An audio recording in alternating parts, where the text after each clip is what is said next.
जोड़ों का दर्द और खासकर घुटनों की तकलीफ, ये एक ऐसी समस्या है जो दुनिया भर में अनगिनत लोगों के दैनिक जीवन की रफ्तार को अचानक धीमा कर देती है। अक्सर ये लगता है कि शायद इस दर्द का पक्का समाधान किसी नई, आधुनिक दवा या तकनीक में मिलेगा। लेकिन क्या हो अगर इस सार्वभौमिक समस्या का असली और स्थायी इलाज सदियों पुराने ज्ञान में कहीं छिपा हो? आज के इस विश्लेषण में हम एक प्राचीन आयुर्वेदिक ग्रंथ के पन्नों को खोलेंगे और एक ऐसे समग्र ब्लूप्रिंट को डिकोड करेंगे जो केवल लक्षणों को दबाने के बजाय सीधे समस्या की जड़ पर प्रहार करता है। ये देखना वाकई अद्भुत है कि सदियों पहले ही इस विषय पर कितना संपूर्ण और तार्किक ढांचा तैयार कर लिया गया था। चलिए सीधे इस गहराई में उतरते हैं। यह वह प्रामाणिक मूल दस्तावेज है जिसका आज हम बारीकी से अध्ययन कर रहे हैं। इस प्राचीन आयुर्वेदिक ग्रंथ के पन्ने को देखने पर इसकी व्यवस्थित संरचना तुरंत ध्यान खींचती है। ये सिर्फ कुछ घरेलू नुस्खों का बेतरतीब संग्रह बिल्कुल नहीं है, बल्कि यह अपने आप में एक संपूर्ण चिकित्सा विज्ञान है।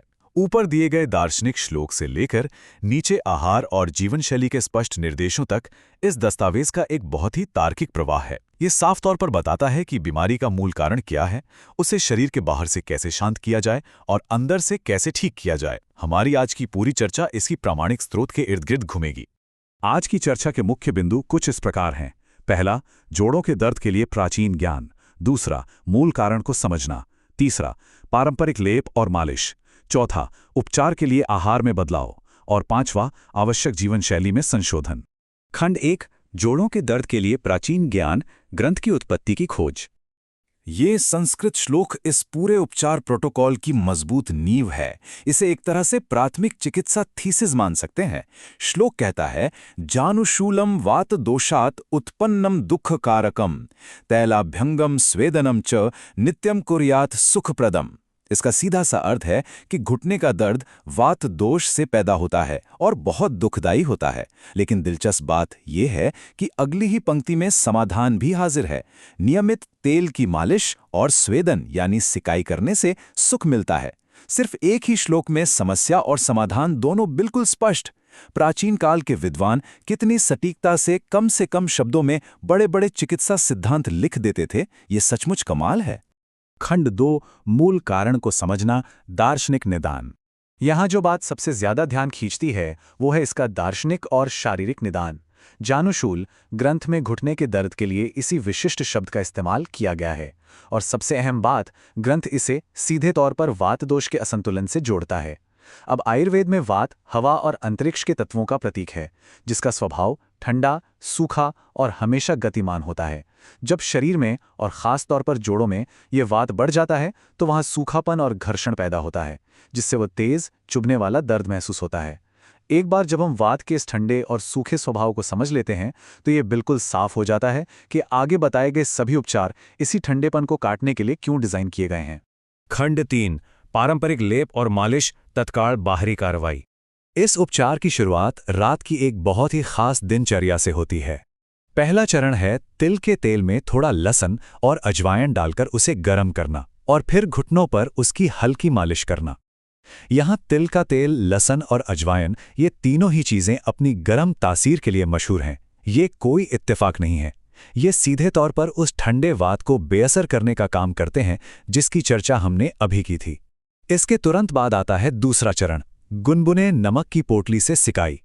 मालिश से जो गर्माहट और तेल त्वचा के अंदर गया है, ये नमक की सिकाई उसी प्रभाव को जोड़ों की और गहराई तक धकेलती है और सारी जकड़न को खोल देती है। ये एक बेहद तार्किक और वैज्ञानिक 2 चरणीय प्रक्रिया है। खंड 4, उपचार के लिए आहार में बदलाव, निरंतर आंतरिक कार्रवाई। बाहरी आराम तो मिल गया, लेकिन शरीर को भीतर से कैसे ठीक किया जाए? दिन की शुरुआत एक बेहद स्पष्ट निर्देश के साथ होती है। सुबह खाली पेट 1 चम्मच मेथी दाना, वो भी गुनगुने पानी के साथ। मेथी दाने को जोड़ों की सूजन कम करने और वात को काबू में रखने के लिए एक बहुत ही शक्तिशाली औषधि माना गया है। इसके साथ ही दैनिक भोजन में हल्दी और अदरक का इस्तेमाल बढ़ाने को कहा गया है। वैसे तो ये हमारे रोजमर्रा के आम मसाले हैं, लेकिन असल में ये बहुत ही ताकतवर प्राकृतिक एंटी इन्फ्लेमेटरी एजेंट हैं। ये शरीर के अंदर गर्माहट पैदा करते हैं और हीलिंग यानी उपचार की प्रक्रिया को काफी तेज कर देते हैं। मतलब बिल्कुल साफ है, जो जंग रात में मालिश के जरिए बाहर से लड़ी गई थी, वही जंग सुबह इन मसालों के जरिए शरीर के अंदर से लड़ी जाती है। खंड 5, आवश्यक जीवन शैली में संशोधन, रोकथाम और गतिशीलता के नियम। ये हिस्सा ग्रंथ के विशेष निर्देश से लिया गया है। चलिए देखते हैं कि उपचार के दौरान क्या करना चाहिए और क्या बिल्कुल नहीं। बाईं ओर उन चीज़ों की लिस्ट है जिनसे पूरी तरह बचना चाहिए, जैसे ठंडी चीज़ों का सेवन और लंबे समय तक एक ही जगह पर बैठे रहना। जैसा कि हमने पहले देखा, वात स्वभाव से ठंडा होता है, इसलिए ठंडी चीज़ें इस समस्या को और भड़काएंगी और एक ही जगह जमे रहने से जोड़ों की जकड़न और बढ़ेगी। इसके बिल्कुल उलट दाईं ओर बताया गया है कि हल्की शारीरिक गतिविधि अपनानी चाहिए, खास तौर पर वज्रासन और पवन मुक्तासन जैसे योग। पवन मुक्तासन का तो शाब्दिक अर्थ ही शरीर से फंसी हुई एक्स्ट्रा हवा या वात को बाहर निकालना है। ये साबित करता है कि ये पूरा नजरिया सिर्फ बिस्तर पर पड़े रहकर आराम करने का नहीं है, बल्कि सही और लक्षित गतिशीलता बनाए रखने का है। और मूल दस्तावेज के बिल्कुल अंत में ये आधिकारिक मुहर देखने को मिलती है, इति सिद्धम, जिसका सीधा सा मतलब है इस प्रकार सिद्ध हुआ। ये कोई हवा में तीर मारना या सिर्फ एक सुझाव नहीं है, ये एक ऐसा ठोस निष्कर्ष है जिसे कई पीढ़ियों के अनुभव और परीक्षण के बाद पूरे आत्मविश्वास के साथ लिखा गया है। सच कहें तो ये दो छोटे शब्द इस पूरे उपचार प्रोटोकॉल की प्रामाणिकता और उस प्राचीन विज्ञान के पक्के भरोसे को साबित करते हैं।